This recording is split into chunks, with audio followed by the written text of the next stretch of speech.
தென்காசி மாவட்டம் சிவகிரி பகுதியில் 15 வயது சிறுமியை கட்டாய திருமணம் செய்ததாக அளிக்கப்பட்ட புகாரை அடுத்து சிறுமியை கட்டாய திருமணம் செய்த இளைஞர் கைது செய்யப்பட்டிருப்பதை அண்மை செய்தியாக பார்த்து வருகிறோம். இதுகுறித்த முழுமையான விவரங்களுடன் இணைகிறார் செய்தியாளர் விமலவேலன். வணக்கம் விமலவேலன், விவரங்கள் என்ன பதிவு செய்யுங்க. வணக்கம் நிஷா. தென்காசி மாவட்டம் கடையநல்லூர் அருகே உள்ள வலசை என்கிற பகுதியைச் சேர்ந்த முத்தையா என்பவரின் மகன் செல்வம். இவர் கடந்த சில மாதங்களுக்கு முன்பு 15 வயது சிறுமி ஒருவரை கடத்தி சென்று நாமக்கல் பகுதியில் வைத்து ரகசிய திருமணம் செய்து கொண்டதாக கூறப்படுகிறது. தொடர்ந்து இருவரும் அதே பகுதியில் தனியாக வீடு எடுத்து வசித்து வந்துள்ளனர்.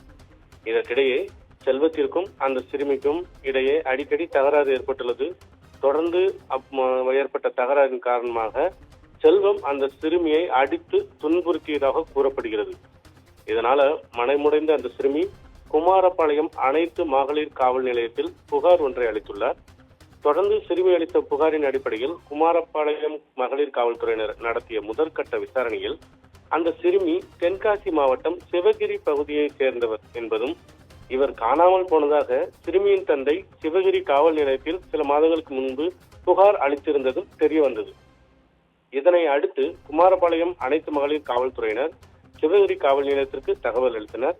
அதன் பின்னர் மகளிர் காவலர்கள் இருவர் அந்த சிறுமியை தென்காசி மாவட்டம் சிவகிரி காவல் நிலையத்தில் ஒப்படைத்தனர்.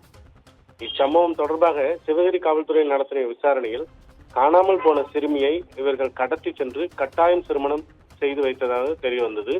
இச்சம்பவம் தொடர்பாக சிவகிரி காவல்துறையினர் வழக்கு பதிவு செய்து சிறுமியை கடத்தி சென்று கட்டாய திருமணம் செய்து வைத்தது தொடர்பாக செல்வம், அவரது தாய் காளியம்மாள், மேலும் இவர்களுக்கு உடந்தையாக இருந்த தாய்மாமன் முருகன், அத்தை முத்துலட்சுமி ஆகிய 4 பேரையும் தற்போது போக்சோ சட்டத்தின் கீழ் கைது செய்து நீதிமன்றத்தில் ஆஜர்படுத்தி பாளையங்கோட்டை சிறையில் அடைத்திருக்கின்றனர்.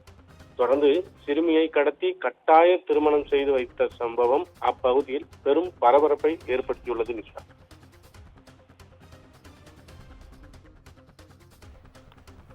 விவரங்களுக்கு நன்றி விமலவேலன். கூடுதல் விவரங்களுக்கு நன்றி கிரண்.